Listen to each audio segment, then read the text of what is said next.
മറിച്ച് പാലയിൽ കടുത്ത പോരാണ്. അവിടെ LDF 4 UDF 2 എന്നാണ് ചിത്രം. കഴിഞ്ഞ തവണ 6 LDF പിടിച്ചെടുത്താണ് ഇപ്പോൾ 2 UDF വന്നത്. അങ്ങനെയെങ്കിൽ അത് അട്ടിമറിയുടെ സൂചനയൊന്ന് പ്രകടമായ കാര്യം കൂടിയുണ്ട്. പാല അങ്ങനെയെങ്കിൽ ഫോട്ടോ ഫിനിഷ് സംഭവിക്കുമോ എന്നത് കൂടി പ്രധാനപ്പെട്ടതാണ്. പാലാ നഗരസഭ അങ്ങനെയുള്ള ഒരു ട്രെൻഡ് പൊതുവിൽ പ്രകടമാക്കിയാണ്. ആദ്യ 6 ഇടങ്ങളിലെ ഫലം പുറത്തു വരുമ്പോൾ 4 ഇടതുമുന്നണി, 2 UDF. പക്ഷേ അവിടെ കഴിഞ്ഞ തവണ 6 ഇടതുമുന്നണിയായിരുന്നു. അങ്ങനെയായിരുന്നു ഭരണം പിടിച്ചത്.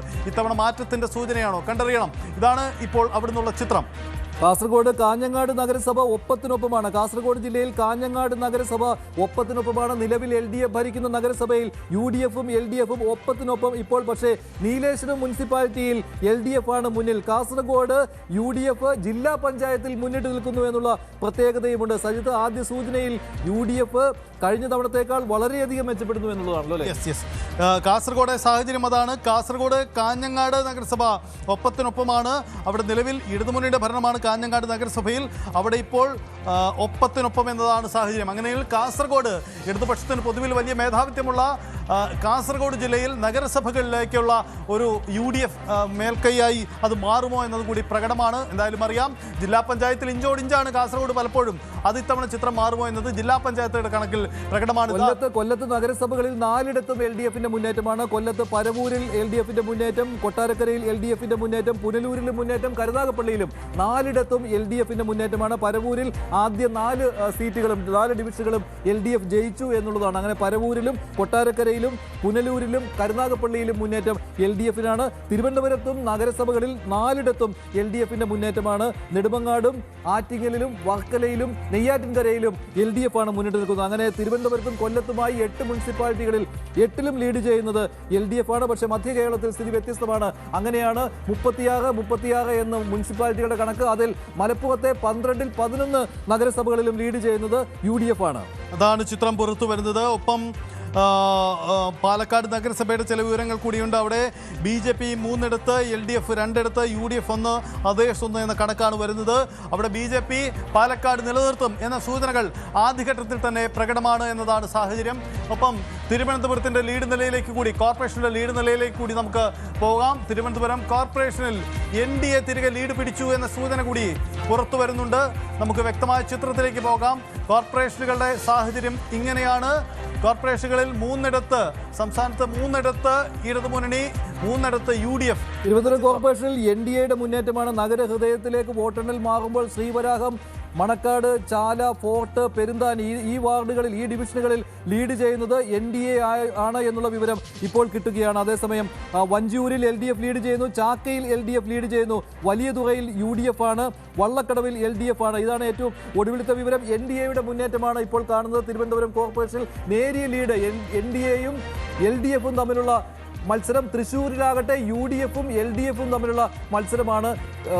കൊല്ലത്ത് ഏകപക്ഷീയമായ മുന്നേറ്റമാണ് LDF-ൻ്റേത്. കോഴിക്കോടും ഏകപക്ഷീയമായി കോർപ്പറേഷൻ മുന്നേറുകയാണ് LDF. അതേസമയം കൊച്ചി കോർപ്പറേഷനിൽ UDF ആണ് ലീഡ് ചെയ്യുന്നത്. തൃശ്ശൂരും ലീഡ് ചെയ്യുന്നത് UDF ആണ്. അവിടെ UDF-ഉം BJP-യും തമ്മിലുള്ള മത്സരമാണ് ഇപ്പോൾ നടക്കുന്നത്. തൃശ്ശൂർ കോർപ്പറേഷനിൽ 8-6 എന്നുള്ളതാണ്. പക്ഷേ LDF 13 അല്ലേ? LDF 13 ഉണ്ട്. കോഴിക്കോട് 19 LDF, UDF 7, NDA 1 എന്നുള്ളതാണ്. കണ്ണൂരിൽ 12 LDF-ഉം 13 UDF-ഉമാണ്. അതേസമയം തിരുവനന്തപുരം കോർപ്പറേഷനിൽ ഇപ്പോൾ ഏറ്റവും ഒടുവിലത്തെ വിവരമനുസരിച്ച്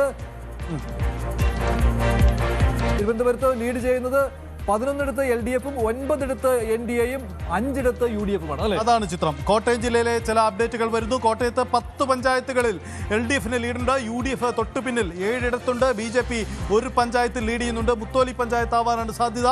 അവിടെ കോട്ടയത്ത് അത്തരം ലീഡുണ്ട്. ബ്ലോക്ക് പഞ്ചായത്തുകളിൽ 2 LDF ആണ് ലീഡ് ചെയ്യുന്നത്. 1 UDF ഉണ്ട്. കോട്ടയത്തെ ബ്ലോക്ക് സീറ്റുകളിൽ UDF മുന്നിൽ എന്ന വിവരം കൂടി പുറത്തു വരുന്നുണ്ട്. ഏറ്റവും പുതിയതായി കാസർഗോഡ് നഗരസഭ LDF BJP ഒപ്പത്തിനൊപ്പം എന്ന കണക്ക് കൂടി വരുന്നുണ്ട്.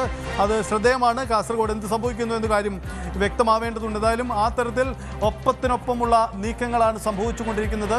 ശ്രദ്ധേയമാവുന്നത് കൊല്ലമാണ്. കൊല്ലത്തെ ഇടതു മുന്നേറ്റം പ്രകടമാണ്. അത് കോർപ്പറേഷനിലും ജില്ലാ പഞ്ചായത്തിലുമെല്ലാം നഗരസഭകളിലുമെല്ലാം ആ പ്രകടമായ വ്യത്യാസം കൊല്ലം ഇടതുമുന്നണിക്കൊപ്പം തന്നെ എന്നതാണ് കൃത്യമായ സാധനം. അതേസമയം തിരുവനന്തപുരം കോർപ്പറേഷനിലേക്ക് വരുമ്പോൾ കോർപ്പറേഷനിൽ NDAയും LDFും ഒപ്പത്തിനൊപ്പമാണ്. UDFിൻ്റെ മുന്നേറ്റം എത്ര കണ്ടുണ്ടാവുന്നു എന്നത് പരിശോധിക്കപ്പെടണം. എന്തായാലും കൂടുതൽ ഇടങ്ങളിലേക്ക് വോട്ടെണ്ണി വരികയാണ്. അങ്ങനെയെങ്കിൽ ചിത്രം കൂടുതൽ വ്യക്തമാകുമെന്ന് കരുതാം. അതാണ് സാഹചര്യം സംഭവിച്ചുകൊണ്ടിരിക്കുന്നത്. ഒപ്പം മലബാർ മേഖലയിലേക്ക് വരുമ്പോൾ മലപ്പുറത്ത് UDFിൻ്റെ ആധിപത്യം തന്നെ. ലീഗ് അവരുടെ ശക്തി കേന്ദ്രങ്ങളിൽ വലിയ വീഴ്ചകളൊന്നുമില്ല എന്ന് വേണം ആദ്യ സൂചനകൾ അറിയാൻ. എന്നാൽ കൽപ്പറ്റ നഗരസഭയിലടക്കം ഇടതുമുന്നണി അവർ തിരികെ വരുന്നു എന്ന സൂചന കൂടിയുണ്ട്. അങ്ങനെയെങ്കിൽ നിലമ്പൂർ നഗരസഭയിൽ തിരികെ വരുന്നു എന്ന സൂചനയുണ്ട്. അതിൽ ഒരു വ്യക്തത വരേണ്ടതുണ്ട്. ഒപ്പം ജില്ലാ പഞ്ചായത്തുകളിലേക്ക് വേഗത്തിലൊന്ന് പോകാം. ജില്ലാ പഞ്ചായത്തുകളിൽ സംഭവിച്ചത് ഇതാണ്. തിരുവനന്തപുരത്ത് LDF, കൊല്ലത്ത് LDF, Pathanamthitta UDF, Alappuzha LDF, കോട്ടയത്ത് ഇടുക്കിയും അടക്കം LDF, തൃശ്ശൂരിൽ LDF, Palakkad LDF, Malappuram UDF എന്നതാണ് ചിത്രം. ഇതാണ് ജില്ലാ പഞ്ചായത്തുകളിൽ സംഭവിച്ചുകൊണ്ടിരിക്കുന്നത്. ജില്ലാ പഞ്ചായത്തുകളിൽ ഒപ്പത്തിനൊപ്പം എന്ന ചിത്രമാണ് നമുക്ക് മുന്നിൽ ഇപ്പോഴുള്ളത്. മാറ്റമുണ്ടാവാം. വോട്ടെണ്ണി മുന്നോട്ട് പോകുമ്പോൾ ജില്ലാ പഞ്ചായത്തുകളിൽ മാറ്റമുണ്ടാവാം. ജില്ലാ പഞ്ചായത്തുകളുടെ കൃത്യമായൊരു സൂചനയ്ക്ക് നമുക്ക് അല്പം കാത്തിരിക്കേണ്ടി വരും. കാരണം ഏറ്റവും ഒടുവിലേക്ക് ഫലം വരാൻ പോകുന്നത് ജില്ലാ പഞ്ചായത്തുകളുടെ ഫലമാണ്. അതുവരെ നമുക്ക് കാത്തിരിക്കേണ്ടി വരും. പക്ഷേ ജില്ലാ പഞ്ചായത്തുകളുടെ നോക്കുകയാണെങ്കിൽ തിരുവനന്തപുരത്തും കൊല്ലത്തും LDFിന്റെ മുന്നേറ്റമാണ്. അതേസമയം പത്തനംതിട്ടയിൽ UDF തിരിച്ചു വരുന്നു എന്നുള്ളതൊരു പ്രധാനപ്പെട്ട കാര്യമാണ്. കോട്ടയത്തും നേരിയ വ്യത്യാസത്തിന് ജില്ലാ പഞ്ചായത്തിൽ UDFിന്റെ ലീഡുണ്ട്. ആലപ്പുഴയിൽ LDF തന്നെയാണ്. പക്ഷേ തിരുവനന്തപുരം കോർപ്പറേഷൻ തന്നെയാണ് ഇപ്പോഴും ശ്രദ്ധാകേന്ദ്രം. അവിടെ NDAയും LDFും തമ്മിലുള്ള വലിയ പോരാട്ടം. 13ഇടത്ത് BJP, 13ഇടത്ത് തിരുവനന്തപുരം കോർപ്പറേഷൻ ലീഡ് നേടിയിരിക്കുകയാണ്. BJP അങ്ങനെ നേരിയ ലീഡ് LDFിനേക്കാൾ തിരുവനന്തപുരം കോർപ്പറേഷനിൽ ഇപ്പോൾ BJPക്ക് ഉണ്ട് എന്നുള്ളതാണ്. ഇത് ലീഡ് എന്ന് പറയുമ്പോൾ വിജയിക്കുകയാണ് അല്ലെ, സ്ഥാനാർത്ഥികൾ വിജയിച്ചു എന്ന് തന്നെ പറയാം. 14ഇടത്താണ് ഇപ്പോൾ അല്ലെ, 14ഇടത്ത് NDA അതായത് BJP മുന്നണിയാണ്. 14ഇടത്ത് തിരുവനന്തപുരം കോർപ്പറേഷനിൽ. അങ്ങനെ തിരുവനന്തപുരം കോർപ്പറേഷനിൽ BJPയും LDFും തമ്മിലുള്ള വലിയ രീതിയിലുള്ള ഇഞ്ചോടിഞ്ച് പോരാട്ടം നടക്കുന്നു. UDF 3ാം സ്ഥാനത്ത് തന്നെയാണ്. പ്രതീക്ഷിച്ചതാണ് അത്. UDFിന് പരമാവധി 20 സീറ്റുകൾ കിട്ടുമെന്ന് അവർ പ്രതീക്ഷിക്കുന്നു. അതേസമയം കഴിഞ്ഞ തവണ 10 ആയിരുന്നു. NDA 13, LDF 11 എന്നുള്ളതാണ് തിരുവനന്തപുരത്ത്. തൃശ്ശൂരിലും ഇപ്പോൾ മത്സരം UDFും NDAയും തമ്മിലായിട്ടുണ്ട് എന്നാണ് തോന്നുന്നത് അല്ലെ. കൊച്ചിയിൽ BJP മുന്നണിക്ക് 3 സീറ്റ്. തൃശ്ശൂരിൽ UDFും NDAയും തമ്മിലാണ്, BJP മുന്നണിയും തമ്മിലാണ് ഇപ്പോഴത്തെ മത്സരം നടക്കുന്നത്. തൃശ്ശൂരിൽ BJP UDF മത്സരം. അതേസമയം തിരുവനന്തപുരത്ത് LDFും BJPയും തമ്മിലുള്ള മത്സരമാണ്. അതാണ് ചിത്രമുണ്ടാവുന്നത്. എന്തായാലും തിരുവനന്തപുരം കോർപ്പറേഷനിൽ ഇഞ്ചോടിഞ്ചാണ്. നമ്മൾ പ്രതീക്ഷിച്ച മത്സര ചിത്രത്തിലേക്ക് ഇഞ്ചോടിഞ്ച് എല്ലാ അർത്ഥത്തിലുമുള്ള ഫോട്ടോ ഫിനിഷ് അവിടെ ഉണ്ടാവാം. ഏറ്റവും ഒടുവിൽ വരെ നമുക്ക് ആര് പിടിക്കും കോർപ്പറേഷൻ എന്ന് കാത്തിരിക്കേണ്ടി വരുമെന്നതാണ് സാഹചര്യം.